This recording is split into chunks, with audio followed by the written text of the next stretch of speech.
ఇంకుల్లోనే 63,000 majority ఎలా వచ్చింది?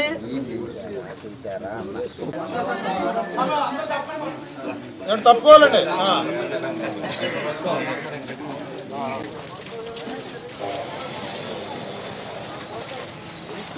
నీళ్లు నిలవకుండా ఉండటం కోసం ఇప్పుడు వెరిఫికేషన్ పెట్టి ఈ వర్షాకాలంలో నిలవకుండా చూద్దాం, వచ్చేసారి హైట్ చేద్దాం.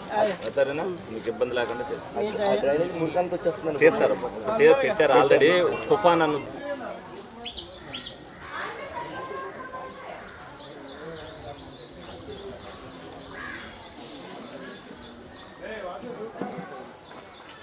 అప్పుడు గంగరాజు గారి పాపం పెట్టుకోలేదు. చూడాలి ఈ ముక్క వరకు ఏదైనా అవసరం తర్వాత వెళ్ళకపోతే కొద్దిగా అడప చేయించుకుంది. రోడ్డే కదా, రోడ్డే చూపించా. చదువుకున్నాడు స్కూల్ కానించి మన తీపిద్దాం ఇదంతా స్థితి తీపిద్దాం. దాని మొట్టలు కోనేరేగా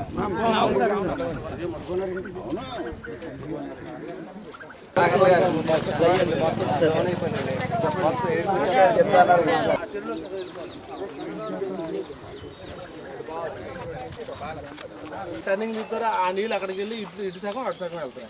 కంప్లీట్గా అట్లే. ఈ డ్రైన్ మాత్రం చాలా దారుణమైన మోసం.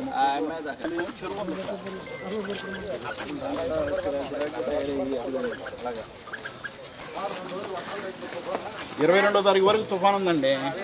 22వ తారీఖు రోడ్లకి ఈ 3 నెలల్లో నీళ్ళు లేకపోకుండా తర్వాత ఏ రోడ్డు ఎక్కి చేయాలో చేద్దాం. ఈ లోపు నీళ్ళు లేదంటే అన్ని వాటర్ వెళ్ళిపోవడానికి అన్ని పెట్టారు.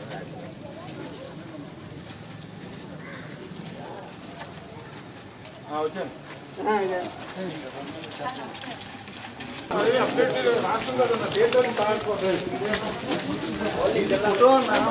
నెలలో నీళ్ళు లేకపోకుండా మీకు చూసే బాధ్యత నాది. తర్వాత ఏ రోడ్డు ఎయిట్ చేయాలో చేద్దాం. ఈ లోపు నీళ్ళు ఏదైనా ఉన్నా వేడి నీళ్ళు కాసుకుని తాగండి. ఎవరు ఏలూరులో ఒక్కరు కూడా కేసు రాకూడదని నేను తిరుగుతున్నా. మరి ఎందుకంటే అది ఒక ఇది ఉండాలి. అలాగే అన్నేశ్వర గారు కూడా అదే విధంగా మీకు దోమల మంది కానీ ఇంకా అన్ని కొట్టేది అందుకే. సరేనా?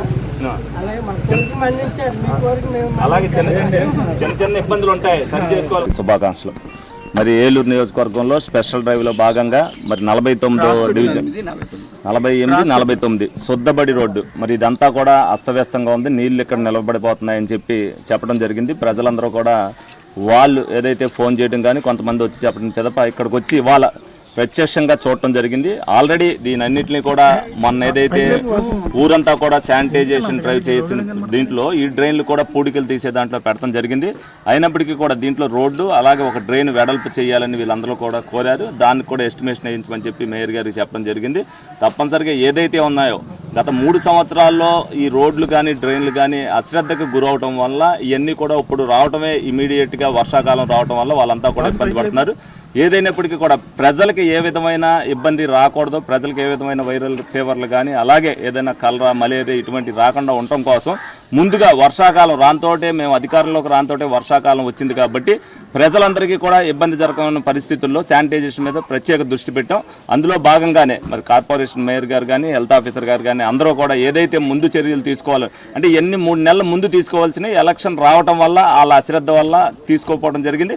ఇవన్నీ కూడా ఇప్పుడు మనకు కూడా తుఫాన్ అవటం వల్ల 4 రోజుల నుంచి పనులు ఆగినాయి కానీ లేకపోతే ఈ పాటికి ఈ కూడా జరగడం జరిగింది. ముందు చూపుతోనే ప్రతిదీ కూడా ఏదైతే పూడికలు తీయాలో ఏదైతే కాలువలు వెళ్తుండగా ఉన్నాయి ప్లాస్టిక్ వ్యర్థాలు కానీ ఇవన్నీ తీసేయాలో అన్నింటి మీద చర్యలు తీసుకున్నాం. దానికి సంబంధించి టెండర్ కూడా పెట్టడం జరిగింది. ఆల్రెడీ వర్క్ ఆర్డర్ కూడా ఇవ్వడం జరిగింది. ఈ రానున్న వారం రోజుల్లో ఏలూరులో ఉన్న పూడికి తీతలన్నీ కూడా అయిపోవడం జరుగుతుంది. ఎందుకంటే వర్షం వాడటం వల్ల మళ్ళీ ఆ పూడికి తీసింది ట్రాక్టర్ల మీద తీసుకెళ్ళాలి. డబ్బు వృధా అవ్వకూడదు, తీసిన పని సక్రమంగా అవ్వాలనే ఉద్దేశంతో మరి 22 వరకు వర్షాలు అంటున్నారు. ఈ వర్షాలు ముగించి 5 రోజులు తెరిపిస్తే సరిపోతే 5 రోజుల తెరుపులో ఈ పనులన్నీ కూడా అయిపోతే తప్పనిసరిగా ఏలూరు ప్రజానీకానికి ఏదైతే మాట ఇచ్చామో ఆ మాట ప్రకారం నిత్యం ప్రజల్లోనే ఉంటాం. ప్రజా సమస్యల మీద పోరాటం అనేది, అలాగే ఏదైతే ఆ సమస్యలు తీర్చవలసిన బాధ్యత మా మీద ఉంది కాబట్టి అందుబాటులో ఉన్న నిధులతో వీళ్ళకి ఏ ఇబ్బంది రాకుండా చూసుకోవాల్సిన బాధ్యత మా మీద ఉంది. అది మేయర్ గారికి చెప్తున్నాం. మేయర్ గారు, హెల్త్ ఆఫీసర్ గారు కానీ, కమిషనర్ గారు కానీ వాటి మీద తగు చర్యలు తీసుకుని తగు జాగ్రత్తలు తీసుకుని దోమలకు సంబంధించిన కానీ, అలాగే ప్రజల ఆరోగ్య రీత్యా ఏది ఇబ్బంది ఉండకో పెనాయిల్లో కానీ హెల్త్ ఆఫీసర్ గారు కూడా రోజు ఏదో ఒక డివిజన్ 2-3 డివిజన్లు విజిట్ చేయడం జరుగుతుంది. ప్రతి చోటన ఏం జరిగింది అనేది ఆవిడ కూడా చూస్తుంది. ఆవిడ కూడా ఎందుకంటే ఈ వర్షాకాలం ఇబ్బంది రాకుండా ప్రజలు అనేక ఆశలతో ప్రభుత్వాన్ని ఎన్నుకున్నారు. వాళ్ళకి ఇబ్బంది రాకుండా ప్రభుత్వం పని చేస్తుంది. తప్పనిసరిగా మాకు ఇది అందుబాటులో ఉంటుందనే ఒక నమ్మకాన్ని మేము కల్పించాలి. భవిష్యత్తులో కూడా ఎప్పుడైనా సరే ఇదే విధంగా ఉంటుంది. ఇదేదో కొత్తగా మొన్నే ఎన్నికయ్యాం కాబట్టి రావడం అనేది కాదు. నిత్యం ఎప్పుడైతే ఏదైతే పని ఉందో, ఏదైతే సమస్య ఉంటుందో ఆ సమస్య దగ్గర తప్పనిసరిగా మేము ఉండి ఆ సమస్యను పరిష్కరిస్తామని ఈ సందర్భంగా మీ అందరికి కూడా తెలియజేయడం జరుగుతుంది.